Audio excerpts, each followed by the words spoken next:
Hi అండి, పాకశాల రుచులకు స్వాగతం. ఇవాళ అవకాడో ఇడ్లీనే హెల్దీ, దాంతోపాటు అవకాడో ఇడ్లీ అంటే ఇంకా హెల్దీ. ఎలా చేయాలో చూసేద్దాం. ముందుగా ఒక 2 కప్పుల ఇడ్లీ బ్యాటర్ తీసుకోండి. అండ్ ఈ ఇడ్లీ బ్యాటర్లోకి అవకాడోని యాడ్ చేయాలి. బాగా పండిన అవకాడోని తీసుకోండి. ఇది 2 హాఫ్స్గా కట్ చేయండి. 2 కప్స్ ఇడ్లీ బ్యాటర్కి ఒక హాఫ్ అవకాడో సరిపోతుంది.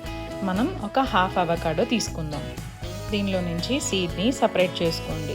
తర్వాత అవకాడోలో ఉన్న పల్ప్ని స్పూన్ తోటి సపరేట్ చేసుకొని బౌల్లోకి యాడ్ చేసుకోండి. అండ్ ఈ పల్ప్ని మొత్తం చక్కగా స్మాష్ చేసుకోండి. ఇలా స్మాష్ చేసిన అవకాడోని తీసుకున్న 2 కప్పుల ఇడ్లీ బ్యాటర్లోకి యాడ్ చేసుకోండి. యాడ్ చేసుకున్న తర్వాత చక్కగా కలుపుకోండి. ఇలా కలుపుకున్న ఇడ్లీ బ్యాటర్లోకి అరచెక్క నిమ్మరసం యాడ్ చేసుకోండి.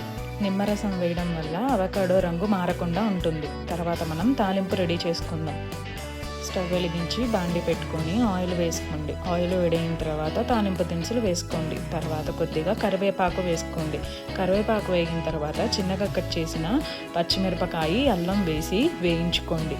ఇవి వేగిన తర్వాత ఇందులోకి ఒక చిటికెడు ఇంగువ వేసుకోండి. ఇంగువని వేగించిన తర్వాత పిండిలోకి ఈ తాలింపును కలుపుకోండి. తర్వాత శుభ్రంగా కడుక్కున్న ఇడ్లీ పాత్రలు తీసుకొని దానికి గీని కానీ ఆయిల్ కానీ అప్లై చేసుకోండి.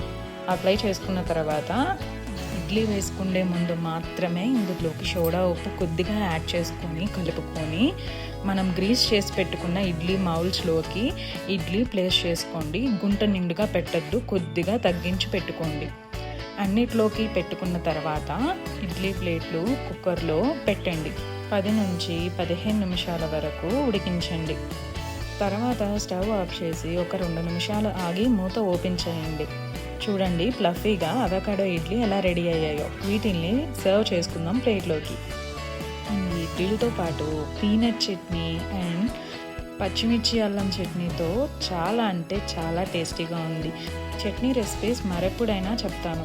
వేడివేడి ఇడ్లీల మీద గీ వేసుకొని తింటే చాలా అంటే చాలా రుచిగా ఉందండి. ట్రై చేసి చెప్పండి. Bye bye.